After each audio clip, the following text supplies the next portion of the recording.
Halo Bunda, perkenalkan nama saya Tiffany Theodora. Hari ini saya akan membahas tentang toilet training. Yuk disimak videonya. Memangnya manfaatnya itu apa ya? Nah, anak bisa menjadi lebih mandiri, bertanggung jawab, disiplin atas kebersihannya sendiri. Dapat meningkatkan kesadaran untuk BAB atau BAK pada waktu dan tempat yang tepat, mengurangi pengeluaran uang untuk popok, dan dapat mengurangi risiko ruang karena popok. Kemudian, kapan harus mengajarkan toilet training pada si kecil? Sebenarnya tidak ada usia pasti kapan, tetapi anak mulai dapat diajarkan toilet training sejak usia 18 bulan sampai 2,5 tahun.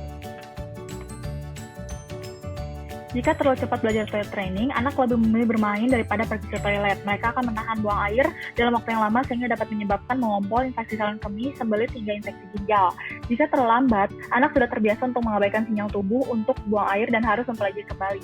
Anak sudah terbiasa memakai popok kotor dan mungkin menolak untuk toilet training. Lalu, apa saja tanda si kecil sudah siap belajar ya? Yang pertama, menunjukkan rasa tertarik untuk belajar, dapat mengembalikan barang-barangnya, menunjukkan kemandiriannya dengan berkata tidak, dapat berjalan dan duduk dengan baik, dapat menyampaikan mau BAB atau BAK, dan dapat melepaskan dan mengenakan pakaiannya. Langkah pertama, kenalkan dengan toilet. Jika si kecil ingin BAK atau BAB, jelaskan pada si kecil ia perlu pergi ke toilet lalu melepas celana dalamnya, dan tak selamanya BAK atau BAB pada popok atau celana dalam. Langkah kedua, memberikan contoh kepadanya.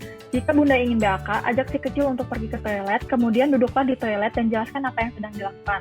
Lalu, kenalkan si kecil dengan pispot khusus anak dengan cara meletakkan pispot di kamar mandi dan ajari ia untuk menggunakannya. Langkah ketiga, ajari cara penggunaan toilet. Yang pertama, ajari cara duduk yang benar. Yang kedua, ajari cara membersihkan alat kelaminnya setelah BAB atau BAK. Yang ketiga, ajari cara menekan tombol flush setiap selesai BAK atau BAB. Yang keempat, tunjukkan proses pembuangan air seni atau tinja dari pispot ke toilet. Yang kelima, ajari mencuci tangan dengan benar setelah BAB atau BAK. Dan yang keenam, jadikan sebagai rutinitas. Langkah keempat, beri apresiasi pada si kecil apabila ia berhasil pada setiap tahap. Karena pendekatan yang baik akan membuat anak tidak merasa dipaksa buang air di toilet. Apabila anak merasa tertekan, ia mungkin akan menahan buang airnya. Infant toilet training dilakukan pada usia 0-12 bulan, yang mana tidak direkomendasikan karena keterampilan dan perkembangan fisik anak terjadi di usia 18 bulan sampai 2,5 tahun. Otot dan saraf bayi juga belum matang untuk menahan buang airnya secara konsisten. Mereka juga mungkin tidak mengosongkan kandung kemih sepenuhnya dan tidak bisa mengenali kebutuhan untuk buang air. Apa saja yang harus dipersiapkan untuk toilet training? Yang pertama, beberapa helai celana dalam anak-anak. Yang kedua, kursi potty atau toilet khusus anak. Dan yang ketiga, toilet cover anak jika menggunakan toilet orang dewasa.